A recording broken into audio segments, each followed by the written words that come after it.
हे सध्या राजकारण चालू आहे. बीडचा बिहार झाला, बीडचं हे झालं, बीडचं ते झालं.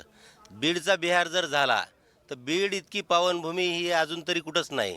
कारण बीडमध्ये प्रभू वैद्यनाथाचं देवस्थान आहे, हे विसरून चालणार नाही. बीडमध्ये योगेश्वरी देवीचं देवस्थान आहे, हे बी विसरून चालणार नाही. बीड ही पावनभूमी असताना त्यांनी बीडचा बिहार झाला. फक्त म्हणजे फक्त एका खून प्रकरणात आजपर्यंत बीडमध्ये खून झाले नाहीत अगर किंवा महाराष्ट्रात अख्ख्या खून झाले नाहीत का? फक्त ह्यांना धनंजय मुंडे साहेब आणि पंकजाताई या दोन नेत्यांना टार्गेट करायचं आहे. कारण त्यांचा एकच हेतू आहे की यांचं पालकमंत्रीपद यांना दिलं नाही पाहिजे, यांचं मंत्रिपदसुद्धा काढलं पाहिजे, हे यांच्या डोक्यात आहे. कारण बीड इतकं पावन असताना या बीडमध्ये जवळपास चाकरवाडीसारखं एवढं मोठं ठिकाण आहे देवस्थानाचं. बीडमध्ये वैद्यनाथ आहे, बीडमध्ये जोगेश्वरी आहे. बीडच्या एवढ्या सगळ्या ह्याच्यात पावनभूमीमध्ये असताना ह्या ह्या ह्या एवढ्या पावनभूमीत ह्यांना